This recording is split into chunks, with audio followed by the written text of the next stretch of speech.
प्रिय विद्यार्थियों, आज इस कोरोना की महामारी के इस दौर में हम सभी पीड़ित हैं, लेकिन ये समय है, समय कभी रुकता नहीं है, ये गुजर जाएगा।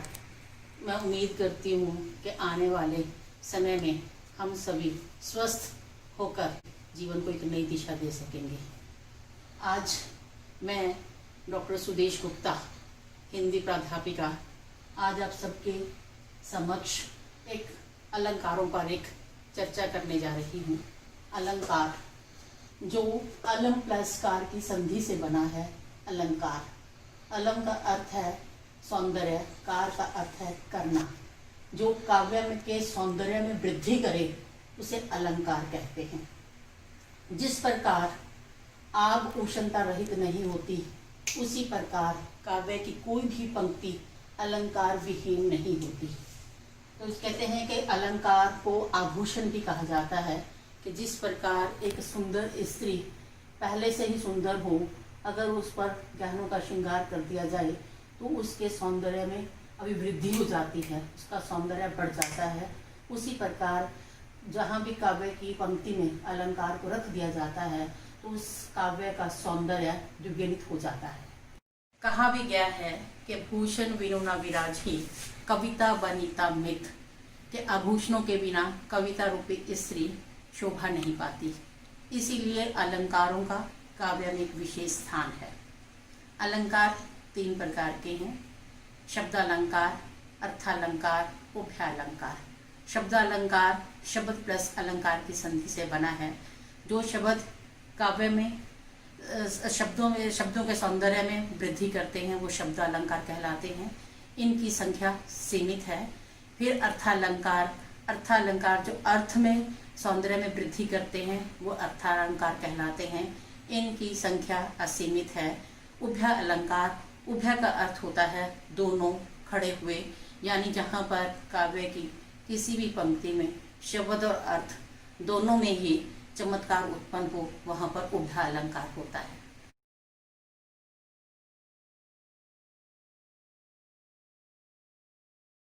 काव्य में मुख्य रूप से पाया जाने वाला अलंकार अनुप्रास है।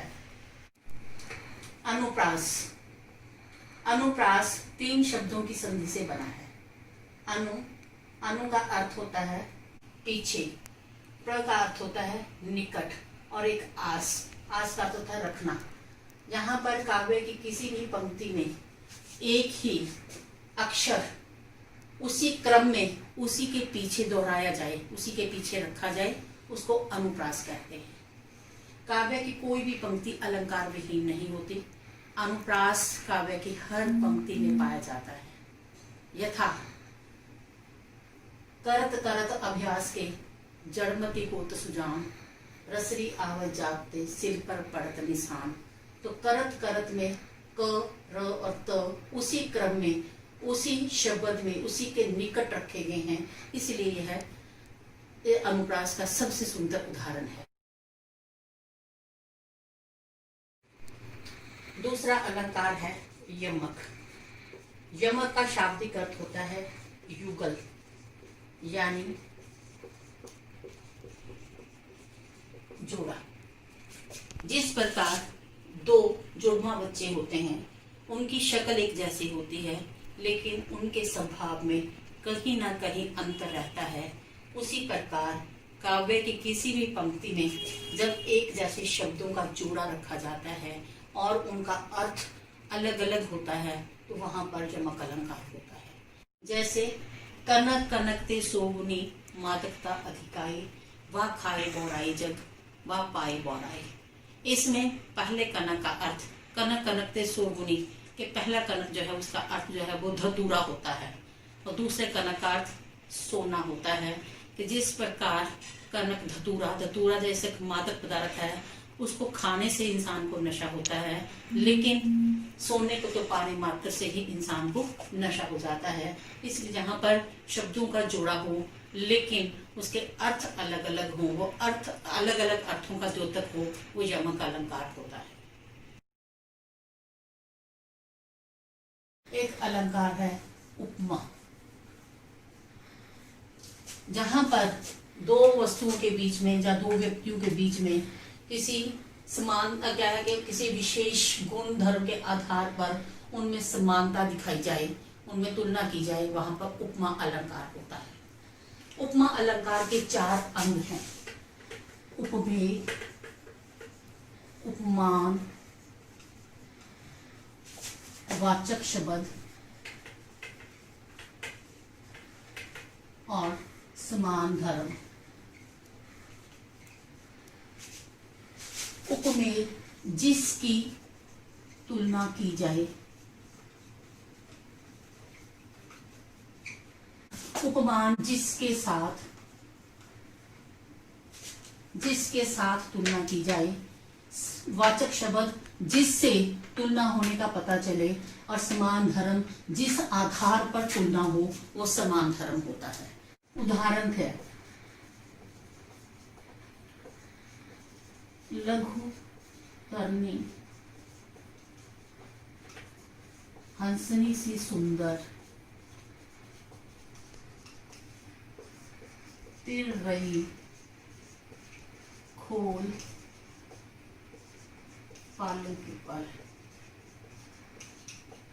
इसमें उपमा के चारों अंग विद्यमान हैं।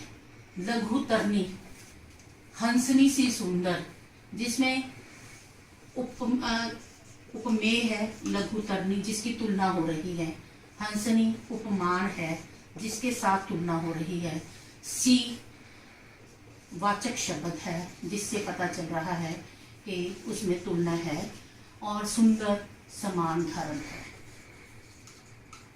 एक छोटी सी नौका हंसनी के समान अपने पालों के पर को खोलकर पानी में तिर रही है।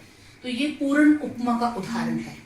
ऐसे ही इसका एक अलग ही भेद है लुप्त उपमा, जिसमें उपमा का कोई भी एक अंग लुप्त हो जाए वो लुप्त उपमा होती है। जैसे चंद्र सा मुख, तो जिसमें चंद्र सा मुख, चंद्र जो है वो उपमान है, उपमेय है, सा वाचक शब्द है और मुख जो है वो उपमान है। इसलिए कहे उपमान चंद्रमा है और सा समान धर्म है, वाचक शब्द है, और मुख जो है वो उपमेय है। लेकिन इसमें समान धर्म जो है वो लुप्त है, इसलिए लुप्त उपमा का उदाहरण माना जाता है। ऐसे ही इसमें मालो उपमा कहा जाता है, जहां पर किसी एक ही वस्तु को अलग अलग चीजों के साथ उसकी तुलना की जाए, वहां पर क्या है कि वो उपमाओं की माला हो जाती है, इसलिए उसको मालो उपमा अलंकार भी कहा जाता है। यानी उपमाओं की माला, यानी एक ही चीज के लिए अलग अलग उपमान प्रस्तुत किए जाएं, उसको मालो उपमा कहा जाता है। अगला अलंकार है रूपक।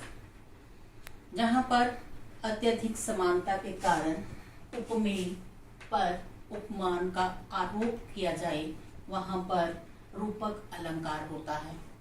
यथा बीती विभावरी जागरी, अंबर पनघट में डूबो रही, तारा घट उषा नागरी।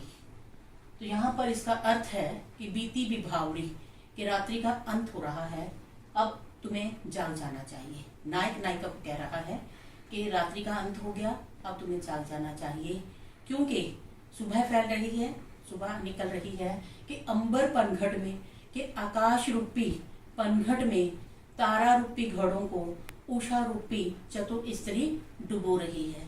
यानी रात्रि का अंत हो रहा है और सुबह का आगमन हो रहा है, इसलिए अब तुम्हें जाग जाना चाहिए। यहाँ पर रूपक अलंकार। उपमेय क्या है कि यहाँ पर तारा है जैसे, तो वो उपमेय है जिसकी तुलना कर रहे हैं, और घट यानी घड़ा वो उपमान है जिसका आरोप कर दिया गया है। तारे गोल होते हैं और घट घड़ा भी गोल होता है, और जिस प्रकार कुएं में घड़े को डुबो दिया जाता है, उसी प्रकार से अब आकाश रूपी पनघट में तारों रूपी घड़ों को डुबोया जा रहा है। यानी धीरे धीरे तारों की रोशनी जो है वो मध्यम पड़ती जा रही है, इसीलिए सुबह का आगमन हो रहा है, अब तुम्हें जाग जाना चाहिए। इस उदाहरण में 2 जगह रूपक अलंकार का प्रयोग किया गया है। जैसे तारों पर घड़े का और आकाश पर पनघट का आरोप कर दिया गया है। इस उदाहरण में तारा रूपी घड़ों को आकाश रूपी पनघट में डुबोया जा रहा है, यानी तारे आकाश में छुप रहे हैं। इसी प्रकार से क्या है, सुबह का आगमन हो रहा है, इसीलिए अब तुम्हें जाग जाना चाहिए, क्योंकि रात्रि के समाप्त होते ही तारों का जो रोशनी है उसका उजाला है वो कम पड़ जाता है, मध्यम हो जाता है। तो इसीलिए यानी रात्रि का अंत हो गया है और सुबह का उजाला फैल गया है, अब तुम्हें जाग जाना चाहिए। अगला अलंकार है सलेश। सलेश का शाब्दिक अर्थ होता है सिलिस्ट, यानी चिपका हुआ।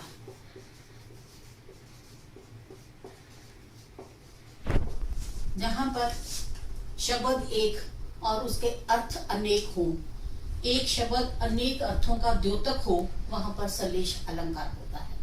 यथा रहीमन पानी राखिए, बिन पानी सब सून, पानी गए न उबरे, मोती मानुष चून। तो इसमें मोती, मानुष और चून यानी चूना, तीनों के लिए पानी का अर्थ जो है वो अलग अलग है।